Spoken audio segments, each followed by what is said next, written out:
Today, I'm pleased to welcome our final keynote speaker, Kevin Hancock.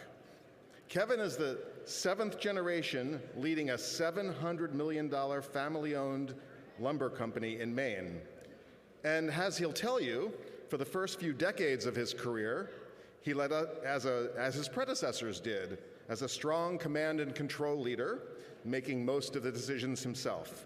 But then, out of nowhere, a rare disease attacked his vocal cords, and he partially lost his voice. After a lot of struggle, he was forced to adapt if he was to continue to lead his company or even work at all. The result of that struggle was nothing less than a complete transformation of his leadership style, his business, and his entire life for the better. He'll tell you the rest, but I do have to say that when I first heard Kevin's story, I was compelled to make sure we brought it to you to share at the biggest event that we have each year. His family firm, Hancock Lumber, is a 10-time recipient of Maine's Best Place to Work Award. The company is also a recipient of the Maine Family Business of the Year Award, the Governor's Award for Business Excellence, the Pro Sales National Dealer of the Year Award, and the Maine Retailer of the Year Award. Kevin is also the recipient of the Ed Muskie Access to Justice Award, the Habitat for Humanity Spirit of Humanity Award, and the Maine Development Foundation Ken Curtis Leadership Award.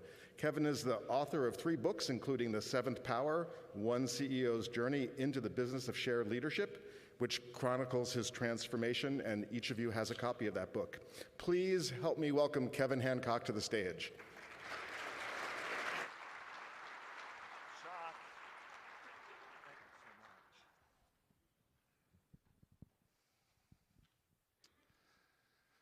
Hello. Thank you, and good morning.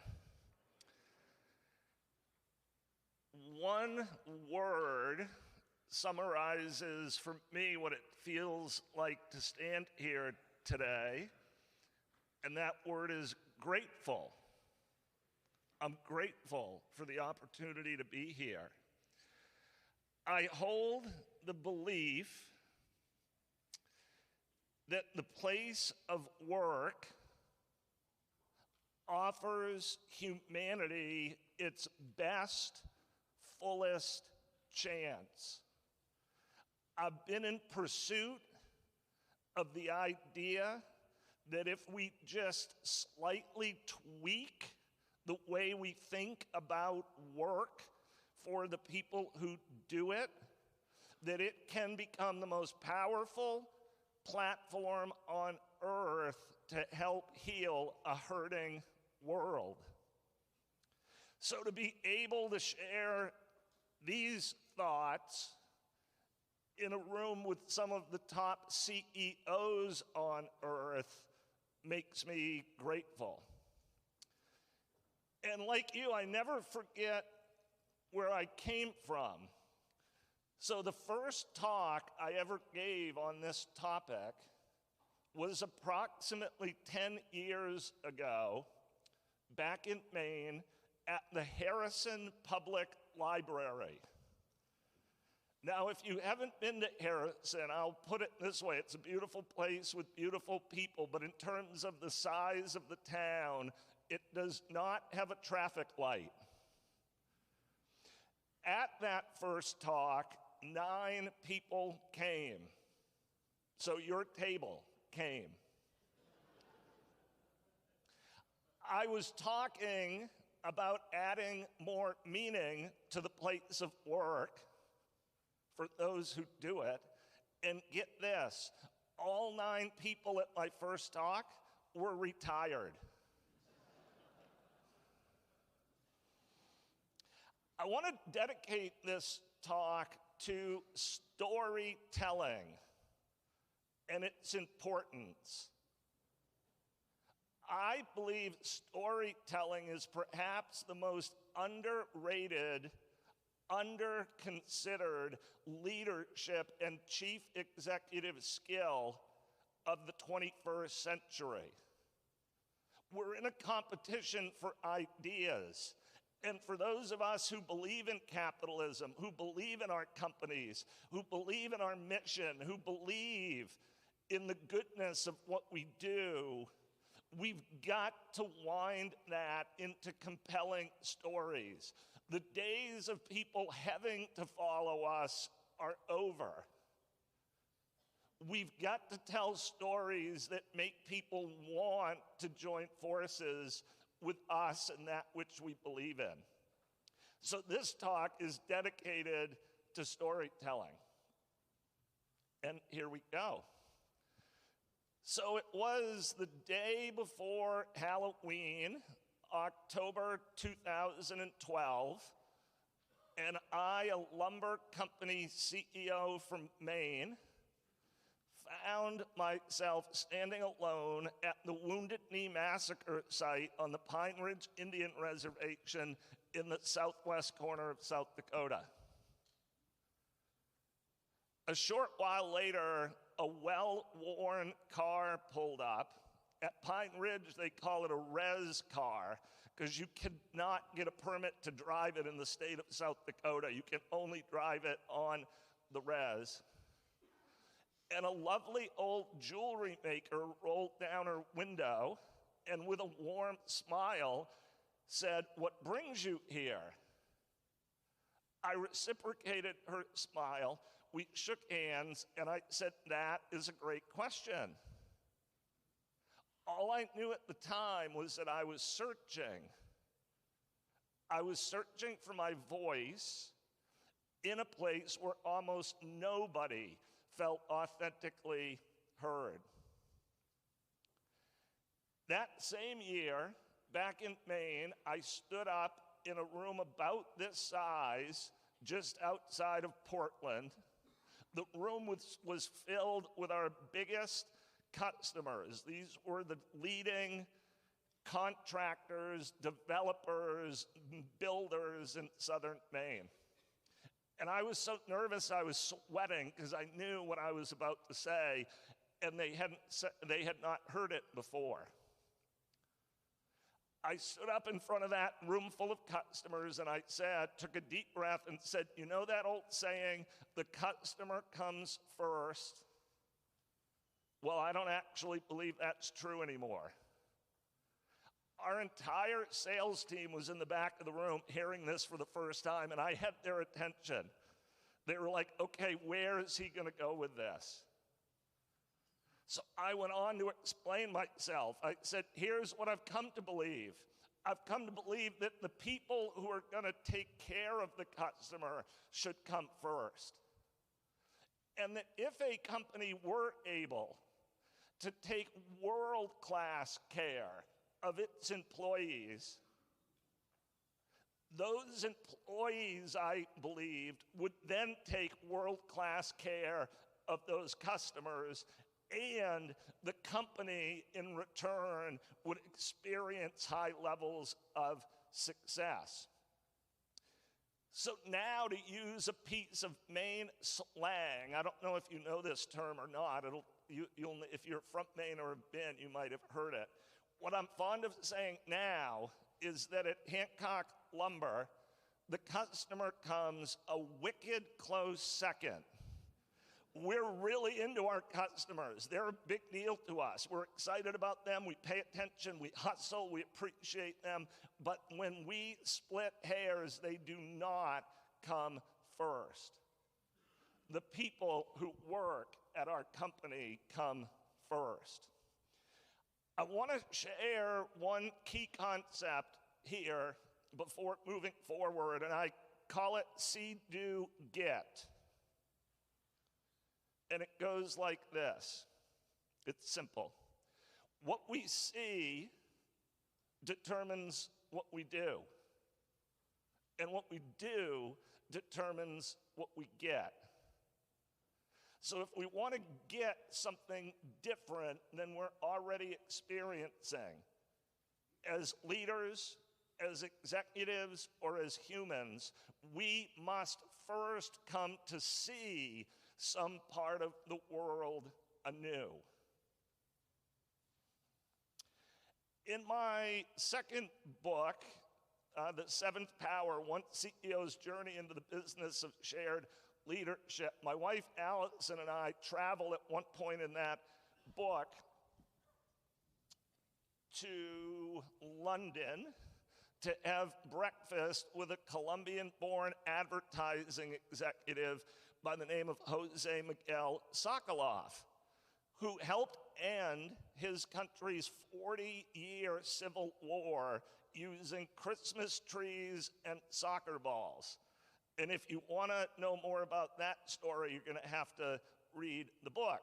But he said something to me over breakfast that I'll never forget. He said, Kevin, we all adhere to a belief system. Otherwise, we don't have a strategy for dealing with a complex world. And my belief system about work is rooted in 3 dates. 1848, big jump forward, 2010, and then 2012. 1848, that's the year our company, Hancock Lumber, began doing business.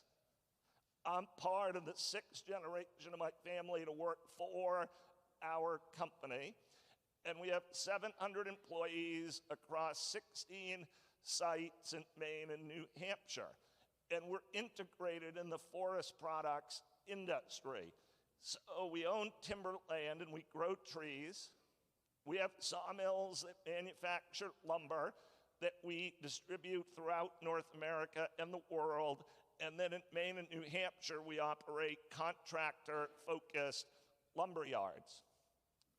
Of all the businesses we're in, the wildest one that makes no sense when you think about it is tree growing. The primary species of tree that grows on our land is the eastern white pine. Does anybody happen to know how long it takes to grow an eastern white pine tree in Maine? 80 to 100 years. So think about this. We've been in business since 1848, and we've had 2 crops. It makes no sense. We pay foresters to go out and check on seedlings this tall that maybe 80 to 100 years from now would be a mature, harvestable resource. I have a friend on the other side of town who owns a farm and a farm stand, and she grows pumpkins and corn and potatoes. And I say to her, you mean you plant those things in the spring and harvest them in the fall? What a great idea. So 1848, 6 generations, a lot of history, a lot of legacy, a lot of opportunity and responsibility. 2010. In 2007, as you all know, the national housing and mortgage markets collapsed. Our industry went into free fall, the peak of which for us was 2010. Our sales in a 36-month period fell by 50% without losing a customer. That's how much smaller the market got and how quickly it got smaller. Lots of pressure, lots of stress. Everything was suddenly at stake. At the peak of that economic collapse, disconnected to me in the moment, but 100% connected in hindsight, I quite suddenly began to have trouble speaking. And as mothers would do, my mother was the first to notice. But soon everyone noticed, and boy, did I notice. When I went to talk, it felt like all the muscles in my throat would spasm and squeeze and contract. It felt like someone put a seatbelt around my throat and pulled it every time I tried to say something. And suddenly, pushing out a few short words had become this athletic task that I tried to avoid.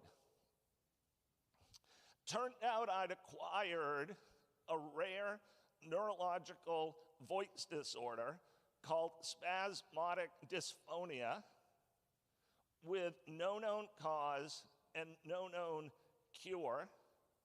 But a story for another day, side story, end in the book, I cured it. There is no way I could have given this talk in 2010, 11, 12, or 13.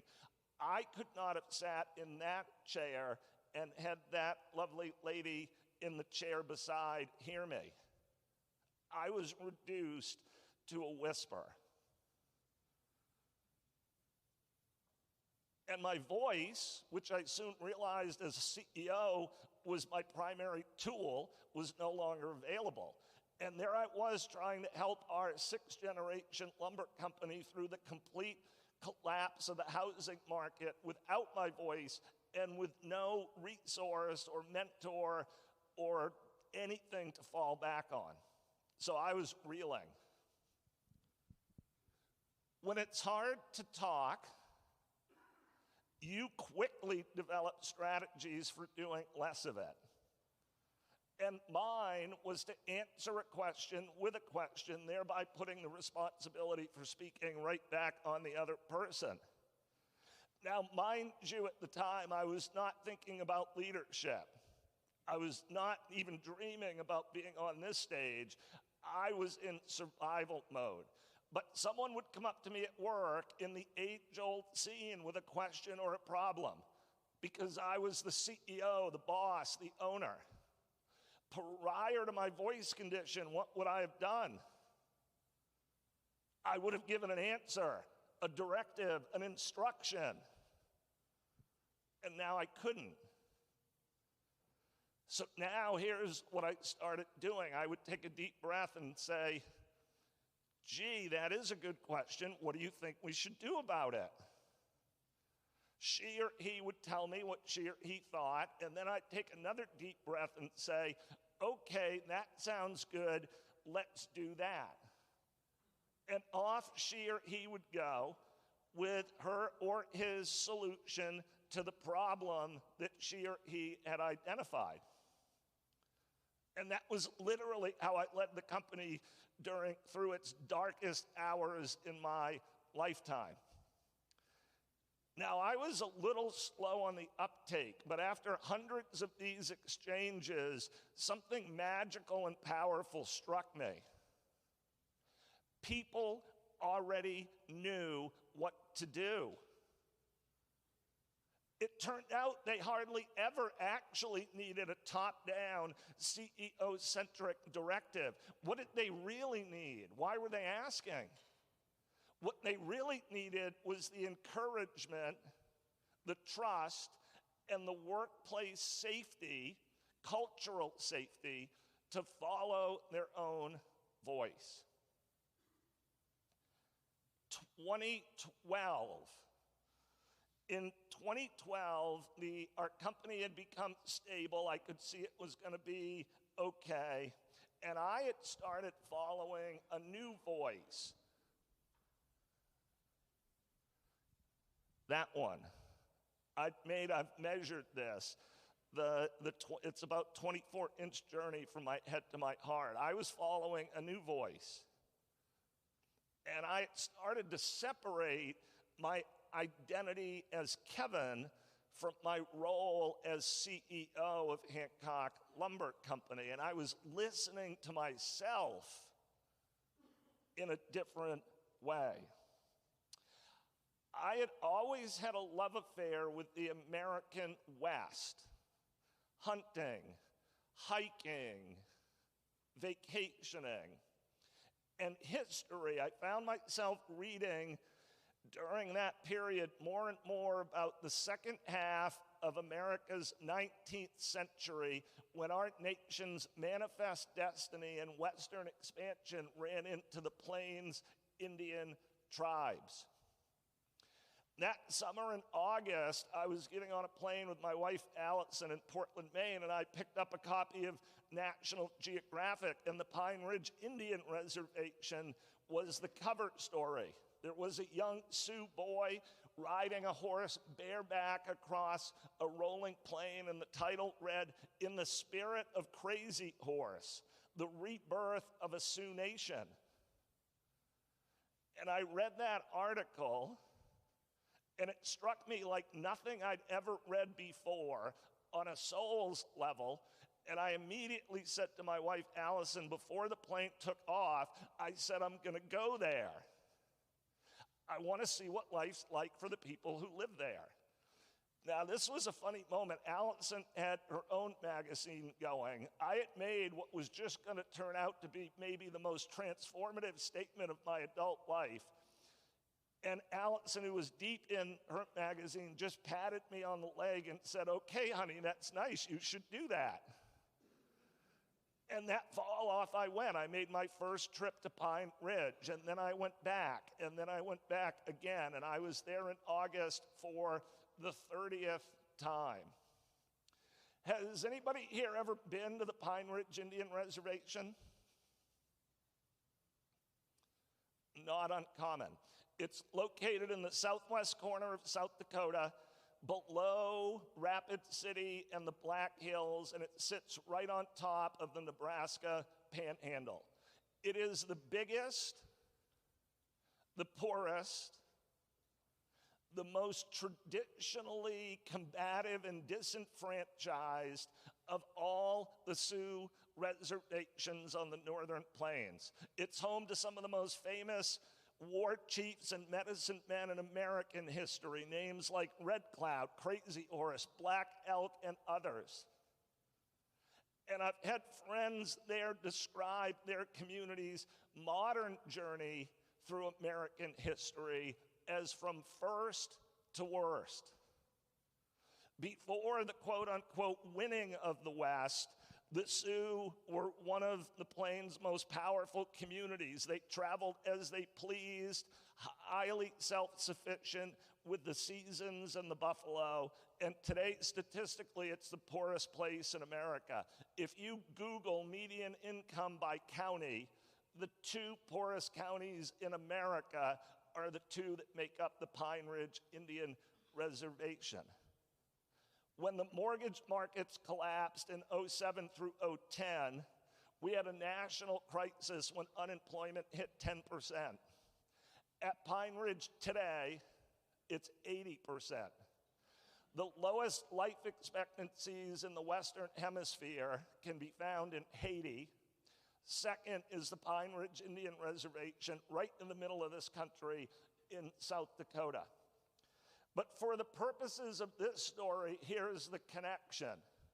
At Pine Ridge, I met an entire community that had no voice.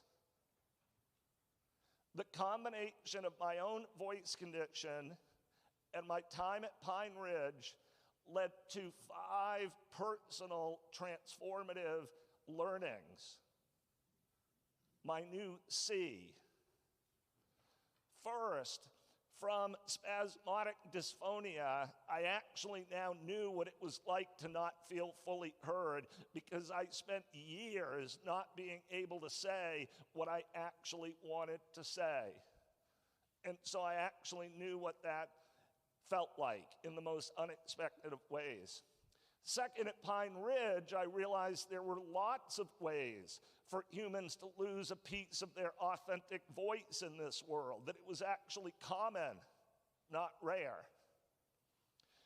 Third, at a lumber company in Maine, all of this actually got me contemplating that unanswerable yet irresistible question: what's the meaning or purpose of a human life on Earth?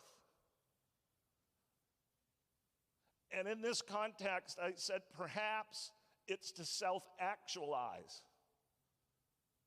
Maybe that is the one thing all humans have in common, is we're just here doing the best we can on a planet where life eats life and everything dies, to find our own, never to be repeated, authentic voice, to know it, to live it, to love it, and to gift it to the trajectory of humanity. Maybe that's the purpose of a human life on earth.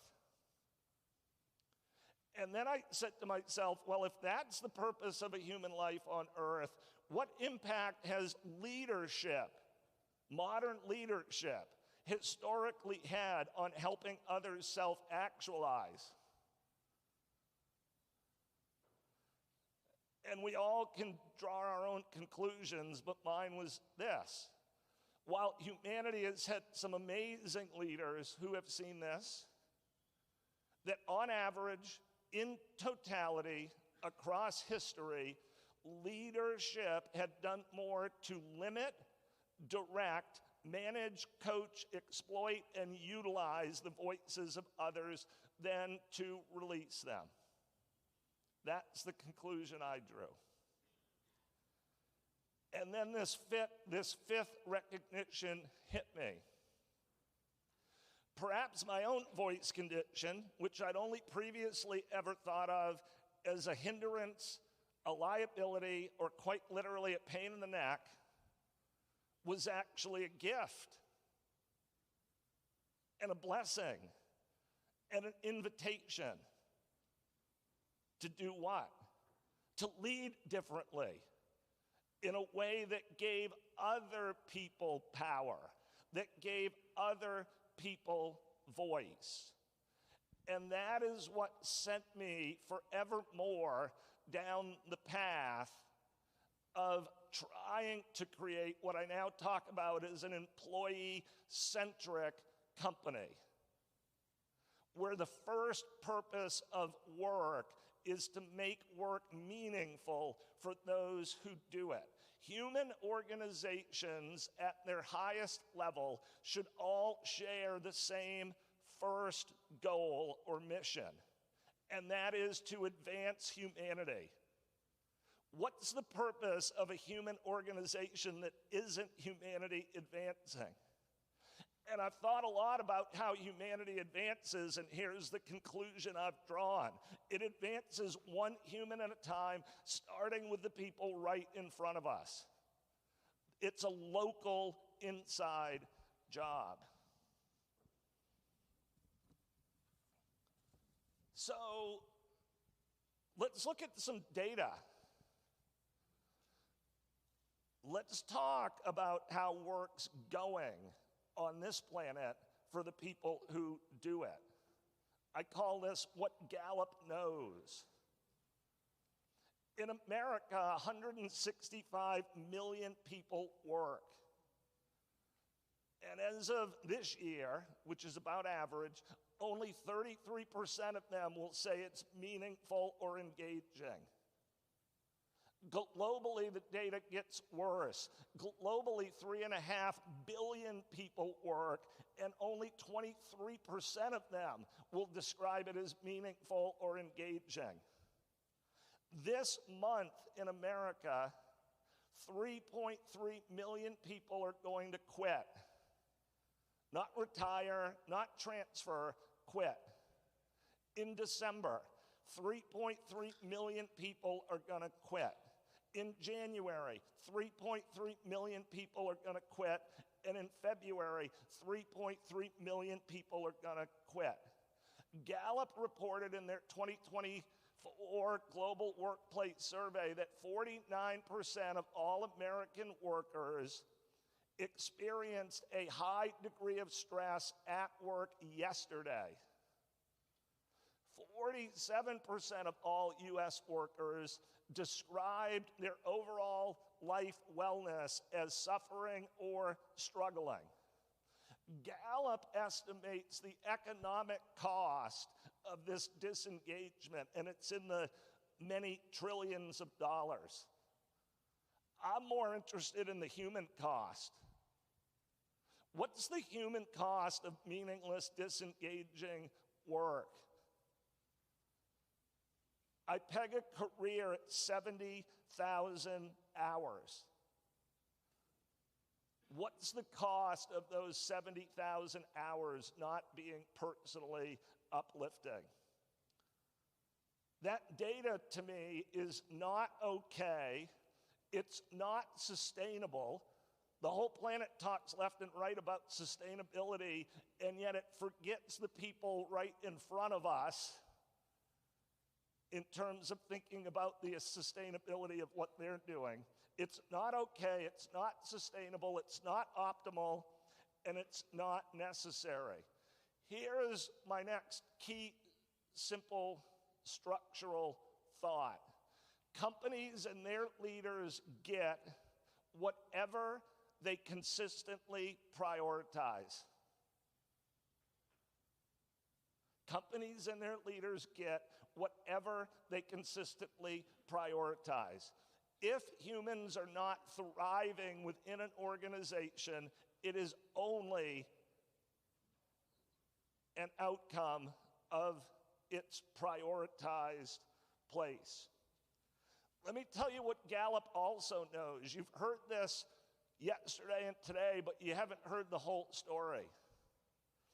Gallup can boil down their decades of data into the following formula. If you wrote one thing down, I would consider writing this down. Number one, Gallup knows that the key to sustained corporate success is customer engagement. We've heard that here today and yesterday. Second, though, let's go deeper. What's the key to customer engagement? According to Gallup, the number one driver of customer engagement is employee engagement. What's the number one driver of employee engagement? This is so simple. This is Gallup, not me. The number one driver of employee engagement, it's such a low hurdle, is one meaningful conversation per week with your supervisor. That's all it takes. But here's the fourth key component. What's the definition of meaningful? 5 or more minutes about you. Not about your company, not about your performance. We'll do all that, it's important. But the definition of meaningful is 5 or more minutes focused on you as a human. So Hancock Lumber, for 12 years, has been in pursuit of that mission on the screen. And pursuing it and achieving it has been surprisingly simple. Here are 5 changes we made to pivot and pursue that objective. Number 1, I, as the CEO, changed. I changed. I redirected my ego. I looked inward for the first time in my career. Prior to my voice condition, and call it my awakening, I thought leadership was about paying attention to what everybody else was doing. After my voice condition and awakening, leadership for me is 90% about what I'm doing. And when I made that pivot, my life got so much easier, because focusing on me was actionable. Being the change I wanted to see was actionable. And I wanted to be someone who was gonna disperse power, share leadership, and give others a stronger voice. Second change we made, we literally rebooted our mission, and this became our first mission: to enhance the lives of the people who work here. Third, because we had a new mission, we needed a new metric to align with that mission, and we made employee engagement our new top metric.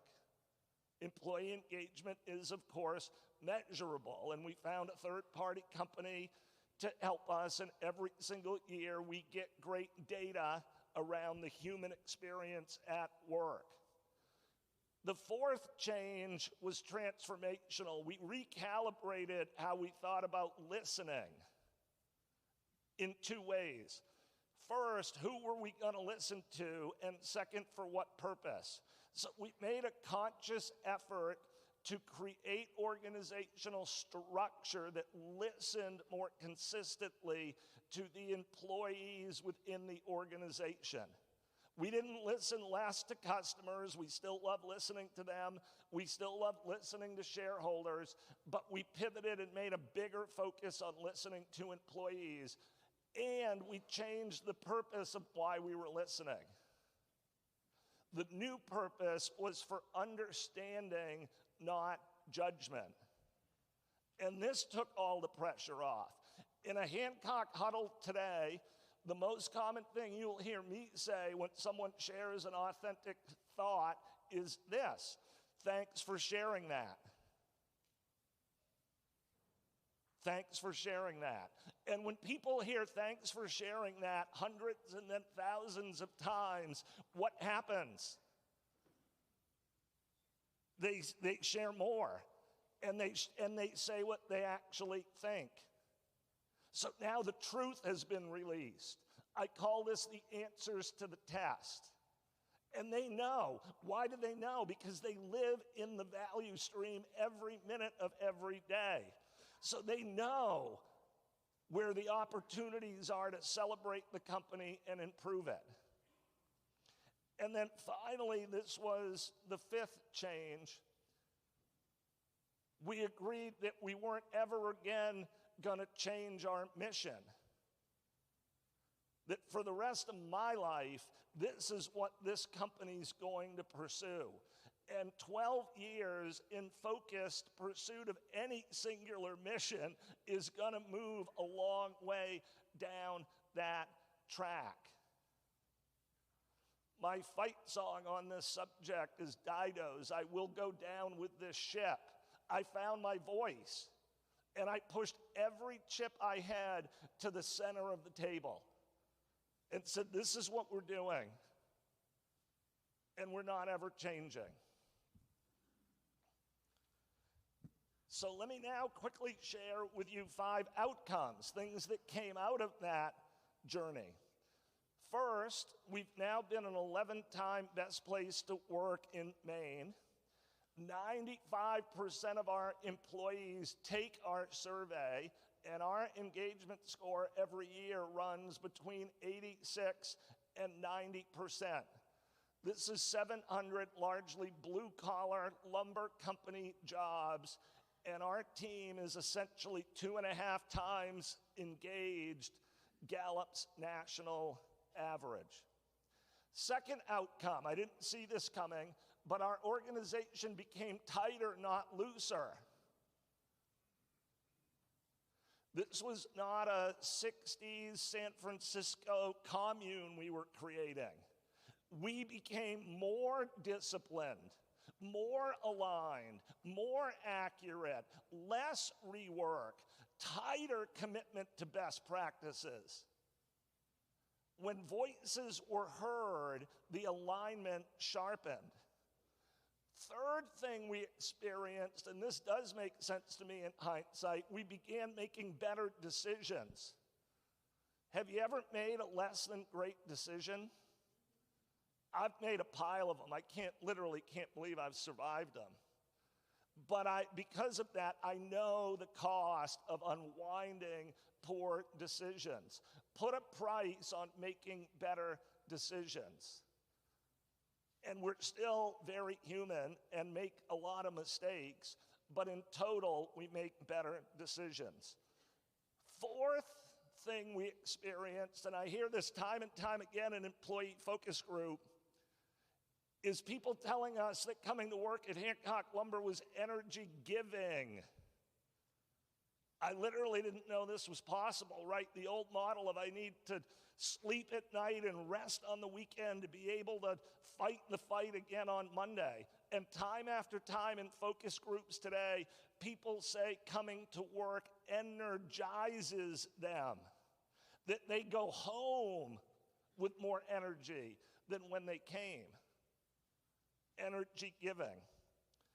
And fifth, statistically, financially, our company began to soar. I'll share this true data point with you just in testimony to the idea. Our company made more money from 2012 to 2020 than we had from 1848 to 2011. And we've been good enough to hang around from 1848 to 2011. It wasn't like we were slackers. The performance of the company took off. Now, of course, performance is never singularly created. I'm not trying to make that point. But what I hoped would happen, happened. Our company ended up soaring to heights we never would have imagined on the wings of thriving humans at work. I've thought a lot about why this worked for us. And I've come to two conclusions. One is about the moment we're in, and the second is bigger and it's universal and it perhaps transcends time itself. The moment we're in. In 2017, I drove from our home in Maine to the dilapidated Dunkin' Donut Center in Providence, Rhode Island to watch the last ever performance of the Ringling Brothers and Barnum and Bailey Circus.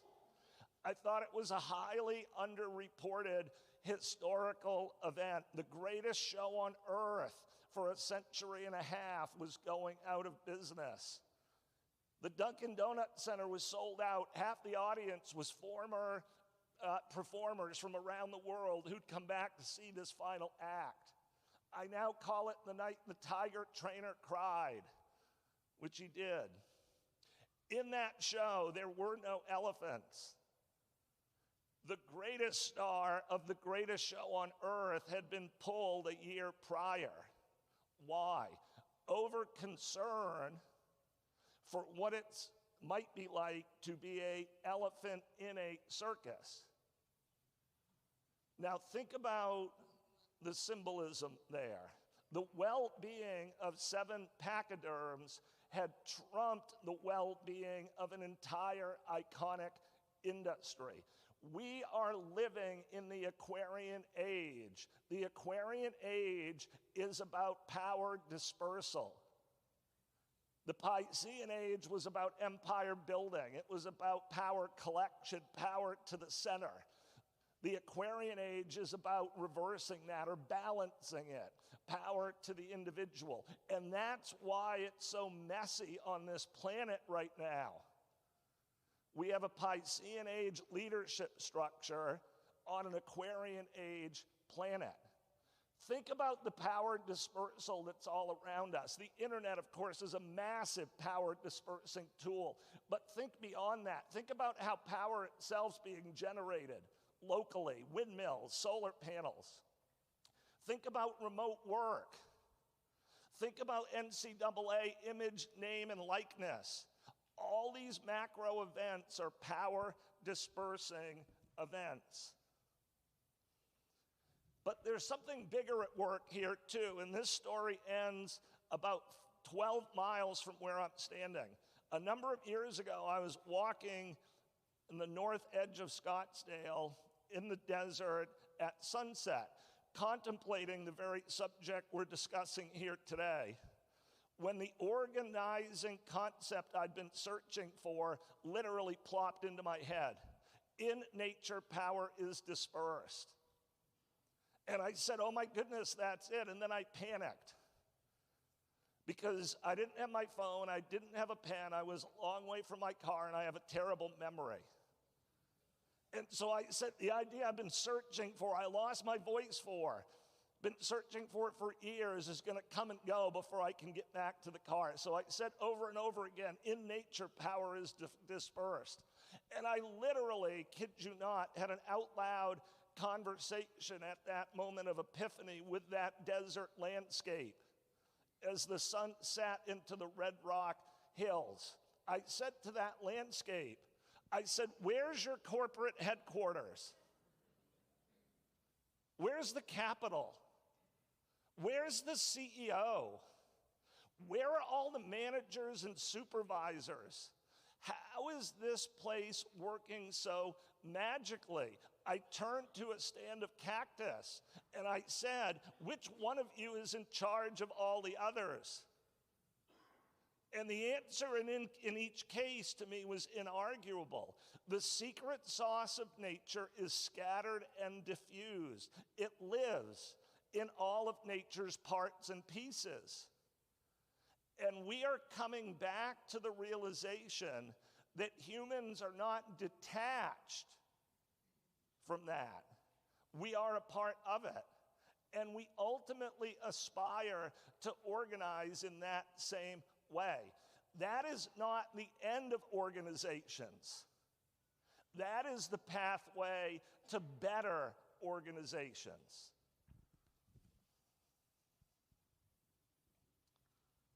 I call this what the Sioux and the scientists know. The Sioux call it matakie oyasin. It's their organizing principle. And translated, it means this: we are all brothers. We're all sisters. All things are one thing. Today's leading scientists call it the field. And the field is recognition of a single source of energy that is everything. It's all connected. Separateness, as we've come to experience it, is an illusion. In a reality where everything is connected, this is logic here in my view. Winning is not winning unless everybody's winning. And there's always focus on the economic side of work. You have a job in exchange for income and benefits, and I'm not diminishing the importance of that. But what about the human side of work? The energy-giving, power-claiming, self-actualizing side of work. These are two of my closest friends at Pine Ridge. To my right is Verola Spider, who's a third-generation female storyteller from Pine Ridge, and to her left is Catherine Grayday, who said to me once, "It's just about being worn down, generation after generation, the cavalry, the missionaries, the boarding schools. You wake up one day and it's all been internalized. When you've been oppressed over generations, it finally takes hold. The oppression takes hold within you, and once it takes hold within you, it's perpetuated from within, and we act out the oppression on ourselves. That's how deeply it's been ingrained."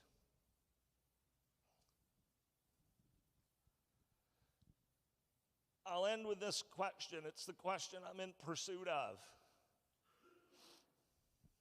What if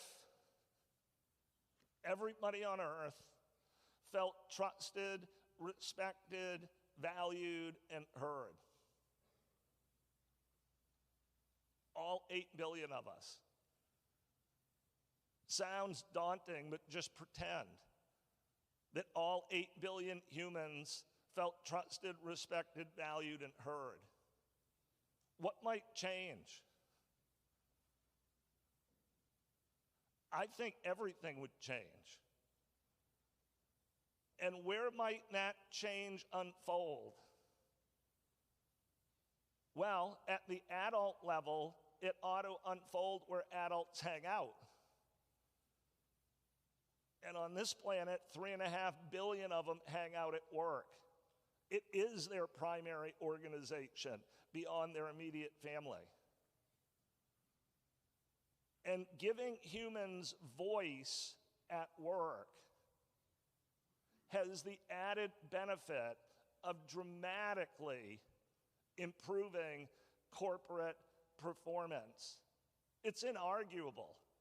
Thriving humans produce thriving human organizations. And this is not new knowledge. Rudyard Kipling, The Jungle Book. The strength of the pack is the wolf. And this is not a huge pivot. You already love humans. You already love the humans at your organization. You already do amazing things for them. This is not an about face. The slightest change in orientation, sustained, can make a massive difference. And that is why I'm so grateful to have had this platform to share these thoughts with you.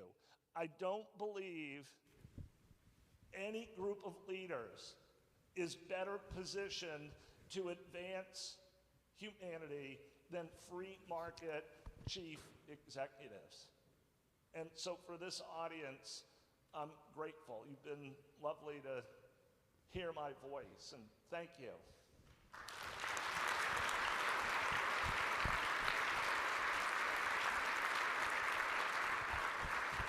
Kevin, thank you so much. Perhaps we could sit in just a couple questions with the time that we have left here. How do we operationalize this? This is great stuff, but when I'm sitting, I'm thinking, you went through something really dramatic and traumatic, and it changed you. If we want to start making that change and operationalizing it, give us a tip from your experience there at Hancock. Yeah, I'll give you one quick tip, and that is getting the data around the employee experience is a great place to start, right? Our organizations know how to work with data. We are buried with data about our inventory, our machines, our buildings, our fleet, our customers, and our company. So step one to me is about getting the data around the human experience, and then operationally creating structure to sit with employee focus groups and talk about that experience in a way that makes it safe for them to say what they think. So structurally, we're committed when we get our data to make sure that every employee gets a chance to sit in focus group with leadership to look at the data and help contextualize it. That's just one. What are you looking for now when you hire, especially supervisors, leaders? What's the different set of skills you're looking for? Because I know, Maine, it's hard to find people to start with. Now you're looking at a smaller subset. What are you looking for? What's your absolute bar for people that you're bringing in to supervise other people? Right. You now need to be interested and able to hold meaningful conversations with the humans on your team. It's a very high bar. It's a very high bar. 5 or more minutes about you. So what I would say has happened is the bar, we've raised the bar as to who's going to get to lead, supervise, and manage. It can't always just be the best doer. It's got to be someone who's willing to lead in this human way. What did you learn about yourself finally at the end of the day, and what advice can you give to the folks that are going back out there to lead people? It's a bumpy time. It's been a bumpy time. You've gone through a tremendously, I'd say terrifying experience here, and then you've come out the other side. From what you've experienced, what advice would you give everyone else out here? Yeah, I got really lucky, and I'm sure you've lived through this. The most difficult things that come our way are often the hidden blessings and opportunities. And the big thing I took from my voice condition was a willingness to prioritize myself.